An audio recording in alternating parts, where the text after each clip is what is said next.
Sir, a minute ago, I have to tell this story because a minute ago you mentioned, you used the word aliens when we were talking about how the Russians have, really done some brutal things with their own troops on the battlefield. So about 20 years ago, I was the naval attaché in Moscow. And when I went through the training, I went through training with a U.S. Army major who was Russia FAO, and he had been over there and served in Eastern Europe and studied in Russia, et cetera. And as we were finishing the training and heading off, he was headed to Moldova to be the defense attaché in Moldova. I was going to Moscow.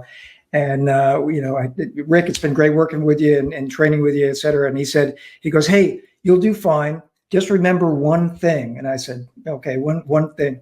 He goes, they're Klingons. And so for anybody who's a Star Trek fan, that was the reference. He said, and I've said, they're Klingons. He said, that's how different the Russians are from Western thinkers and even Western military people. So anytime that you don't understand where they're coming from, just apply that lens and it will become more clear to you.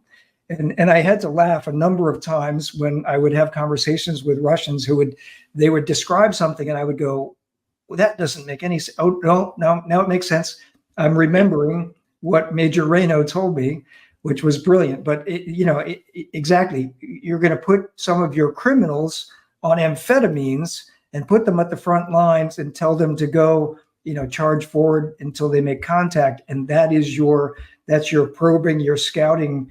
That's how the Russians think, and that's how they're behaving. And it's just one example, right? But I had to tell that story because when you said the word aliens, I was like, yes, that's just a wonderful, illumination of that point. I think it's important that we don't have failures of humility here. The enemy will surprise us. We need to understand them better.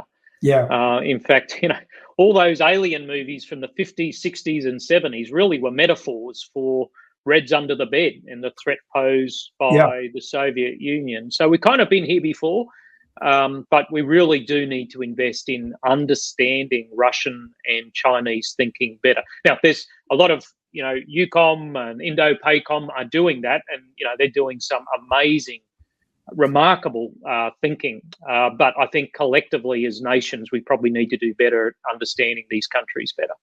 Yeah, great point.